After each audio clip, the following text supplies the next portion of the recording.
Assalamualaikum warahmatullahi wabarakatuh. Baik, kali ini saya akan menjelaskan tentang hukum Faraday, hukum Faraday satu. Hukum Faraday satu ini pada dasarnya adalah berkaitan dengan hubungan antara massa yang dibebaskan pada reaksi elektrolisis ya, dengan kelistrikan. Nah, di mana nanti massa yang dibebaskan pada reaksi elektrolisis itu akan sebanding dengan massa ekivalen dan jumlah listrik yang mengalir per mol elektron. Kita simbolkan dengan F dan massa ekivalen kita simbolkan dengan E. Sehingga dari pernyataan hukum di atas ini kita dapat persamaan yang pertama maka M, di mana M ini adalah massa, kemudian E massa ekivalen dan F itu adalah jumlah listrik yang mengalir per mol elektron. Nah, dengan nilai E-nya sendiri itu adalah AR, ini bukan bagi ya, tapi atau.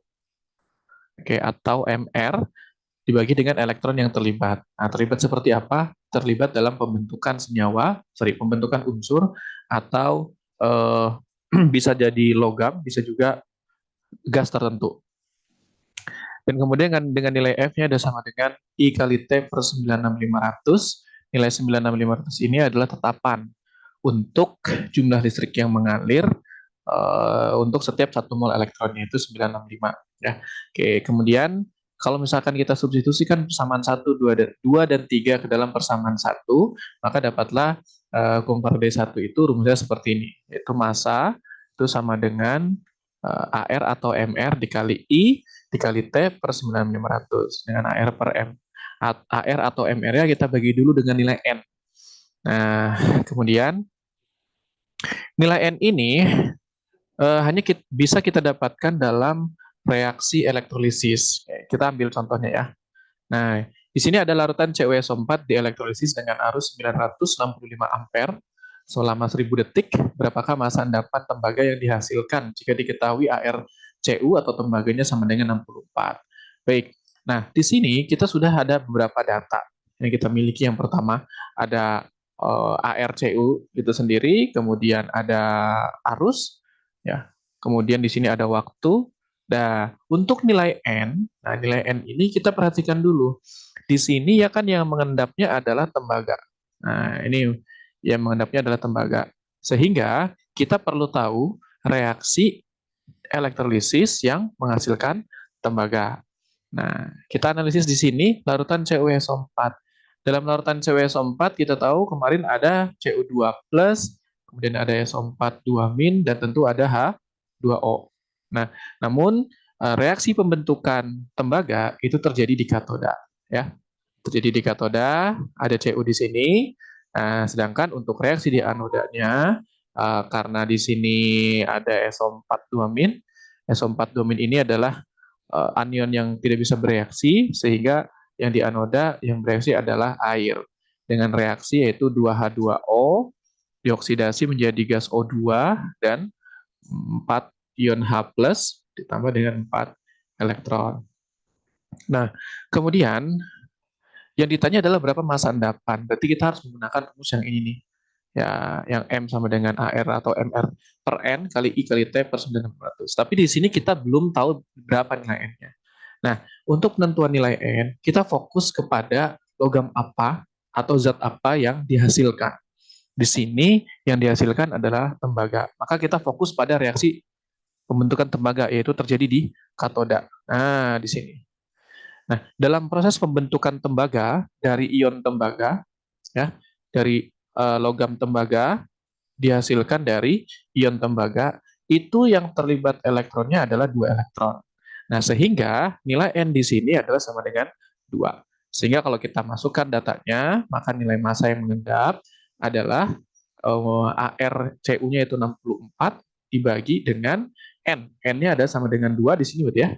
Dibagi 2 dikali dengan arusnya adalah 965 ampere dengan waktu 1000 detik.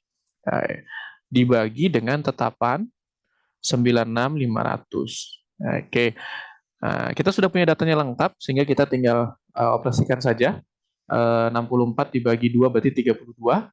Kemudian 965-nya kita coret, habiskan. Nah, satu, berarti di sini ada 1000 per 100. Nanti yang di ini juga habis, sisa 2. Sehingga 32 dikali 10. Oke, maka jumlah massa yang mengendap, tembaga yang mengendap itu adalah 320 gram. Oke. Nah, ini kalau misalkan yang ditanya adalah retan tembaga, endapan tembaga ya. Oke, itu Faraday yang satu. Kemudian, bagaimana cara penentuan misalkan eh, di sini yang ditanya tembaga. Terus kalau misalkan yang ditanya berapa massa oksigen yang dihasilkan, berapa masanya? Nah, rumusnya sama saja sebetulnya. Berarti nanti di sini M sama dengan hanya saja bedanya adalah oksigen di sini itu bukan atom tunggal, melainkan ini adalah molekul. Molekul. Sehingga untuk nilai AR-nya itu kita harus kalikan dengan nilai indeksnya.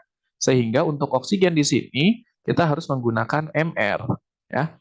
Bukan pakai AR saja, dibagi dengan N, sisanya sama. I kali T per 96.500.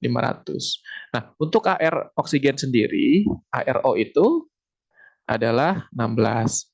Sehingga kita masukkan nilainya, maka MR-nya adalah 32 karena 16 dikali 2 ya. Oke, kemudian dibagi dengan N.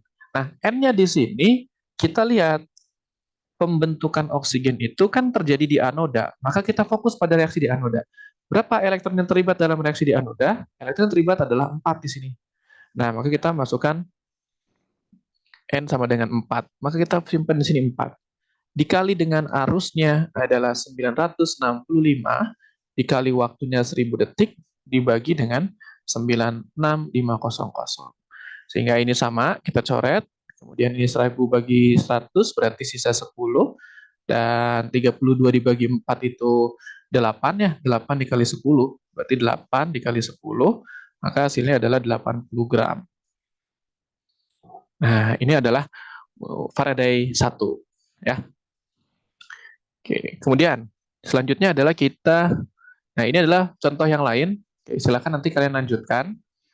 Coba hitung ada berapa gas hidrogen yang dihasilkan. Ini juga sama, masih Faraday 1, dan ini juga sama Faraday 1. Nah, oke, sekarang kita masuk ke stoikiometri elektrolisis. Stoikiometri elektrolisis pada dasarnya adalah hubungan stoikiometri dengan reaksi elektrolisis. Gitu ya. Nah, contoh begini. Sebanyak 5,8 gram Ni dihasilkan dari elektrolisis NiCl2 dengan elektroda inert. Berapakah volume gas yang dihasilkan jika diukur pada keadaan STP? Diketahui ARNI-nya adalah 58 dan ARCl 3, sorry, ini harusnya 35,5 ya. 35,5. Oke. Kemudian, nah, untuk mengetahui berapa volume gas yang dihasilkan pada keadaan STP, maka kita perlu tahu dulu reaksi yang terjadi secara keseluruhan. Oke, karena di sini larutannya adalah NiCl2, maka di dalam larutan itu ada Ni2+ dan ada Cl- ditambah dengan H2O, karena gini larutan. Namun, karena di sini menggunakan elektroda inert, ya, sehingga nanti di katodanya ada reaksi dari Ni2+ berubah menjadi logam Ni. Oke, kemudian karena di sini ada Cl- dan H2O, elektroda inert, maka Cl- bisa bereaksi, lebih mudah bereaksi dibandingkan H2O, sehingga reaksi di anoda adalah 2 Cl- menjadi Cl2 dan 2 elektron. Oke, kemudian setelah itu pastikan kita sudah menjumlahkan reaksi antara katoda dan anoda. Oke, sehingga di sini elektron sudah sama, kita coret, kita habiskan. Kalau belum sama, maka nanti elektronnya kita samakan dulu dengan cara dikali silang ya. Sehingga di akhir ada reaksi seperti ini. Kemudian ada Ni solid dan Cl2 gas. Nah, perlu diketahui untuk Cl2 itu adalah wujudnya gas ya. Jadi kalau misalkan di sini volume gas yang dihasilkan, volume gas siapa? Maka di sini volume gas si Cl2. Nah, ini jadi berapa begitu. Oke. Kemudian setelah itu kita terapkan stoikiometri reaksi ya dengan cara mengubah semua satuan ke dalam mol terlebih dahulu. Oke, kemudian di sini kita punya data apa? Kita punya data 5,8 gram logam Ni. Logam Ni itu dihasilkan, berarti posisi di sebelah kanan. Maka ini ya, Ni itu punya 5,8 gram dihasilkan. Nah, kemudian karena kita ingin mengubah satuannya ke dalam mol, maka 5,8 gram ini kita bagi dulu dengan AR. AR-nya siapa? AR Ni tentu ya. Oke, jadi 5,8 dibagi 58 jadilah 0,1. Kemudian 0,1 kita masukkan di bawah si Ni-nya. Logam Ni ini di 0,1 mol. Kemudian, karena kita mau mencari mol Cl2, maka kita bisa menggunakan perbandingan koefisien. Oke, perbandingan koefisien itu koefisien yang ditanya ya, koefisien yang ditanya dibagi dengan koefisien yang diketahui.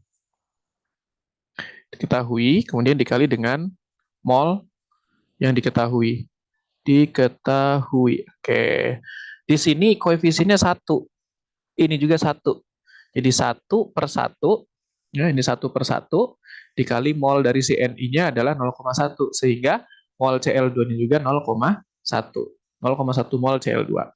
Nah, ketika kita sudah mendapatkan mol Cl2, kita tinggal mengkonversi dari mol menjadi volume gas dengan persamaan seperti ini. Nah, ini dia. Oke, ini persamaannya. Sehingga untuk menentukan volume gas yang dihasilkan, itu kita tinggal masukkan nilai molnya dikali dengan 22,4 liter. Nah, ini 0,1 dikali 22,4, hasilnya adalah 2,24 liter. Nah, ini adalah stoikiometri elektrolisis. Jadi pada dasarnya kita menerapkan hukum stoikiometri dalam suatu reaksi khusus, yaitu reaksi elektrolisis. Dengan catatan bahwa nanti reaksi elektrolisis yang kita gunakan adalah reaksi elektrolisis secara keseluruhan. Bukan hanya di katoda dan bukan hanya di anoda saja. Oke. Nah, setelah ini silakan kalian kerjakan lagi untuk soal-soal berikutnya. Ini ada nomor 2, kemudian di slide selanjutnya ada beberapa soal. Nah, silakan kalian coba selesaikan, dan kemudian nanti jika ada yang ditanyakan, silakan diberi catatan, kemudian kita akan bahas di pertemuan selanjutnya. Ya, terima kasih. Assalamualaikum warahmatullahi wabarakatuh.